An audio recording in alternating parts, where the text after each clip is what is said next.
বিসমিল্লাহির রহমানির রহিম। মাননীয় স্পিকার, আপনাকে ধন্যবাদ।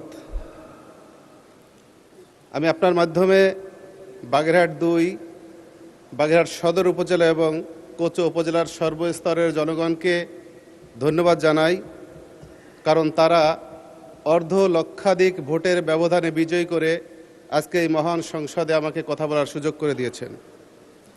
মাননীয় স্পিকার, আমি আজকে রাষ্ট্রপতির মহান সংসদের রাষ্ট্রপতির ভাষণের উপরে যে বক্তব্য প্রদান করার সুযোগ পেয়েছি, এজন্য আপনাকে আবার ধন্যবাদ জানাই। কিন্তু আমি রাষ্ট্রপতিকে ধন্যবাদ দিতে পারছি না বিধায় আন্তরিকভাবে দুঃখ প্রকাশ করছি। কারণ যে দীর্ঘ ফ্যাসিবাদের সময়ে সারা বাংলাদেশের মানুষ অত্যাচার, নির্যাতন, জেল, জুলুম, হুলিয়ার মধ্যে তাদের জীবন কাটিয়েছে, ঠিক সেই সময় ফ্যাসিবাদের পক্ষ নিয়ে রাষ্ট্রপতি ভূমিকা পালন করেছে, সেজন্য তাকে ধন্যবাদ দিতে পারলাম না। তবে ফ্যাসিবাদ সরকারকে আমি ধন্যবাদ জানাই। তাদের নির্যাতনের কারণে, তাদের অত্যাচারের কারণে শুধু আমি নয়, আজকে আমার মতো অনেক সংসদ সদস্য যারা এখানে উপস্থিত রয়েছেন, তারা এলাকার স্থানীয় জনসাধারণের হৃদয়ের মণিকোঠায় স্থান করে নিতে সক্ষম হয়েছেন।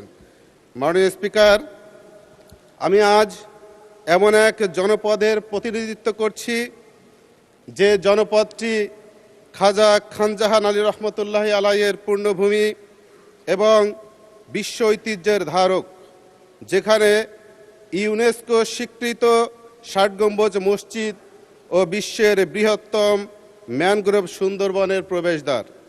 কিন্তু মাননীয় স্পিকার, অত্যন্ত দুঃখের সাথে বলতে হয়, যখন বর্তমান সরকার বাংলাদেশকে দ্রুত গতিতে উন্নয়নের দিকে নিতে চলছে, তখন আমার নির্বাচনী এলাকাবাসী দীর্ঘদিন যাবৎ একটি রেল লাইনের জন্য হাহাকার করছে। বাগেরহাট পৌরসভাটি দিনে দিনে অধপতনের দিকে যাচ্ছে, দেনায় জর্জরিত রয়েছে। পৌরবাসীর সেবার মান শূন্যের কোঠায়। ইতিমধ্যেই পৌরসভাটি প্রথম শ্রেণী থেকে দ্বিতীয় শ্রেণীতে অবনমিত করা হয়েছে। মাননীয় স্পিকার, বর্তমানে বাংলাদেশের প্রধান সমস্যা হচ্ছে তেল সমস্যা।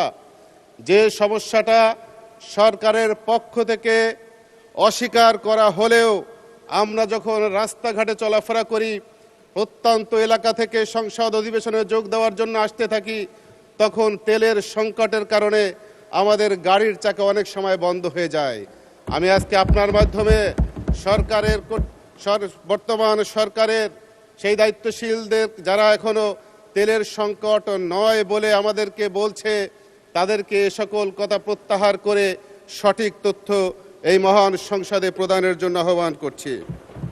মাননীয় স্পিকার, বাগেরহাট সম্ভাবনাময় একটি জেলা। অপার সম্ভাবনা রয়েছে। এখানে উৎপাদিত সাদা সোনাখ্যাত চিংড়ি দেশের বৈদেশিক মুদ্রার অন্যতম উৎস। আমাদের এলাকার নারিকেল ও সুপারির বিশাল বাজার রয়েছে, কিন্তু উন্নত ও সাশ্রয়ী পরিবহনের ব্যবস্থা না থাকায় আমাদের কৃষকরা ন্যায্য মূল্য থেকে বঞ্চিত হচ্ছে।